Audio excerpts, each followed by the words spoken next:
Okay guys, hey, welcome back to the channel. Dr. Mike here. Today we're talking about the ketogenic diet and your microbiome, specifically about the microbiome. What is it? Why do you care? Okay. One of the biggest, when I was still seeing patients, one of the biggest things I used to hear was digestion problems. I mean, it seems to be a never-ending problem in today's society, okay? And when you say the word microbiome to people, that's kind of a more common word. I don't remember using it that much in the 90s. It seems that the research has been greatly amped up. And so that word is on a lot of people's tongues, which is great because this is something you need to know about. I'm going to keep this video fairly simple when it comes to all of this. Understand, the gut microbiome, this is all of the bacteria, and there's more than 200 of them in the large intestine, 200 different strains of bacteria that can live there, and they literally you have trillions of them, trillions of these bacteria in your large intestine, if you're lucky, okay? Now you want the good ones and not the bad ones, and we'll talk about that. Why? Why does this matter? It was only recently that they started to discover that these gut bacteria are like a colony unto themselves. They have broad effects on the entire body.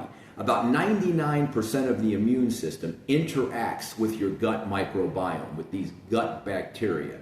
And that's all microbiome means. It's just this living colony of bacteria. Might gross a few people out, but that's what's going on there. And you want these good bacteria, okay? This is what helps you finish digestion. It helps you make the proper hormones in the body. All kinds of stuff comes from this gut microbiome.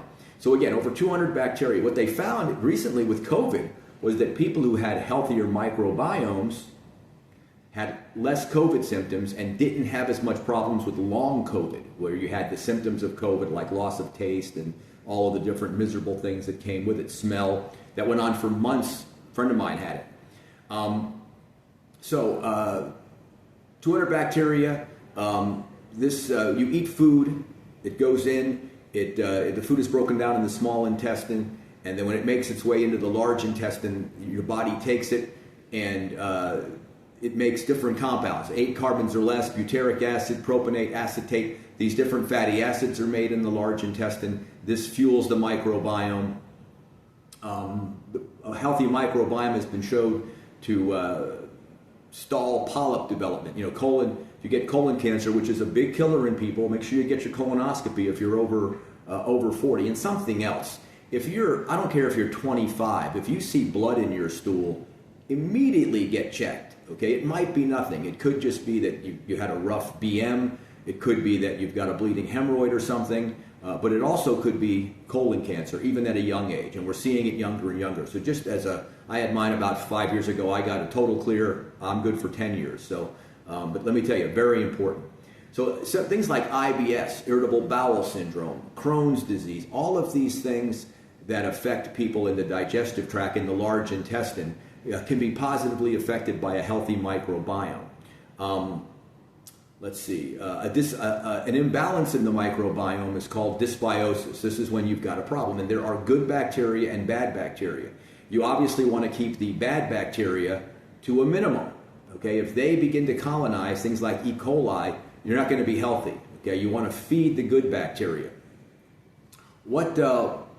What helps a microbiome? As I said at the beginning, the ketogenic diet.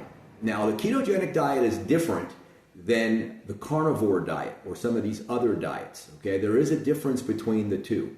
A carnivore diet can be a ketogenic diet. You certainly can be in ketosis depending on how much fat you're eating.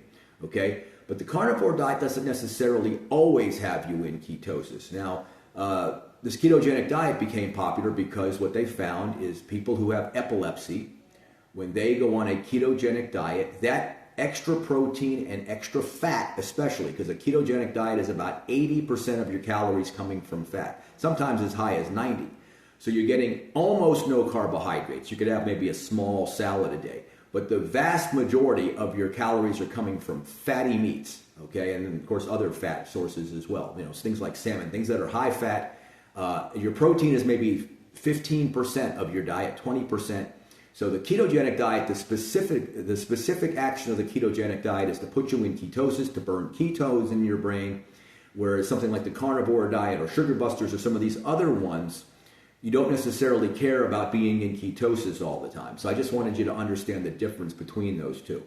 So this ketogenic diet has been shown to increase the good bacteria in the microbiome, in the gut, and decrease the bad ones. And this increase in the gut bacteria has a direct connection to the brain, and they believe that is one of the reasons it modulates and controls epilepsy, which is fascinating. Who would think that what you eat here, going in there, interacting with these bacteria, could prevent a horrible disease like epilepsy?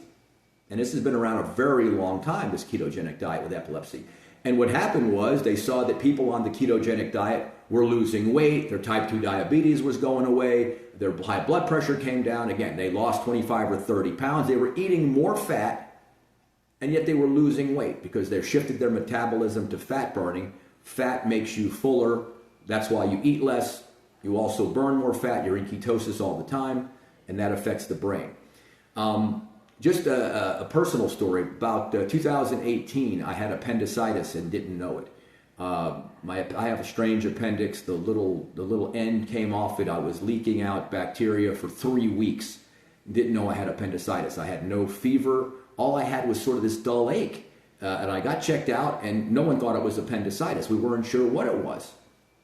Long story short, after 3 weeks of this and about a 22-pound body weight loss, I got myself a CAT scan, which is a lot of fun. You have to drink the barium and light you up, and I got an emergency read, which means it goes right to the doctor to read. And on my way home, I got the phone call saying, you need to go right to the ER. You've got a bust appendix, which I did. And long story short, I had to go into the hospital, and they had to put antibiotics into my system, IV, for 3 days to make sure I didn't get any inflammation and didn't die of sepsis.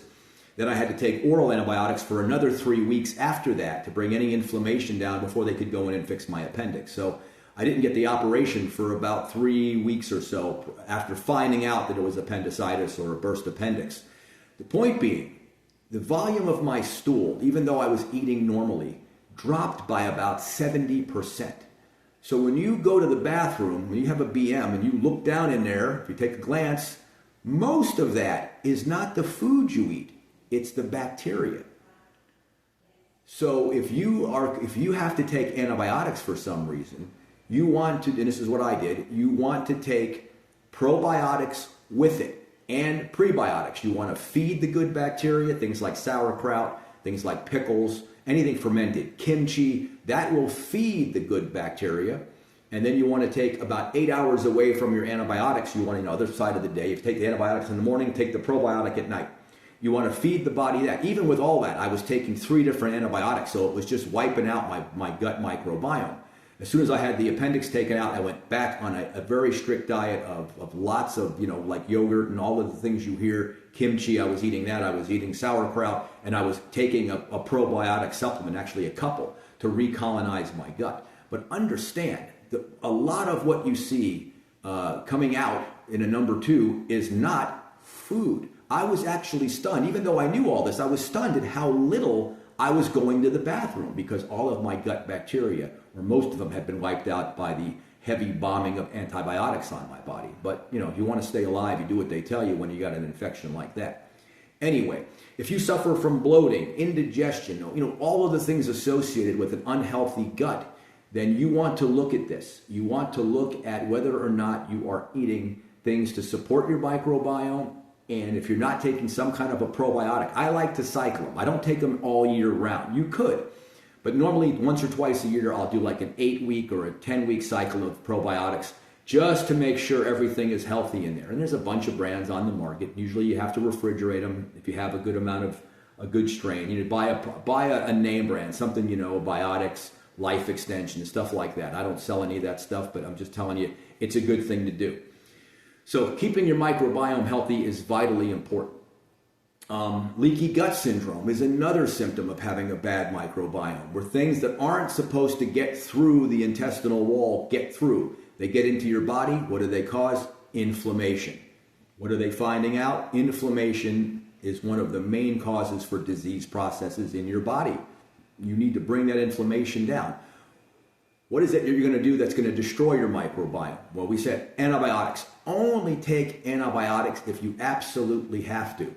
This idea of giving kids antibiotics for their ear infections so they don't get one, that's insane. You are destroying that kid's digestive tract. Don't do that. Put some garlic oil in their ears. Look for some homeopathic stuff. There's some very good things out there. Don't take antibiotics unless you have to, okay?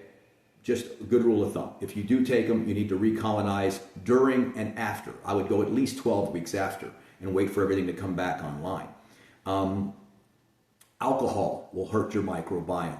Processed food, which a lot of Americans are living on, okay? Not good. By processed food, just about anything in a box or a bag that's not refrigerated, right? Breads, crackers, cereals, all of this processed carbohydrate.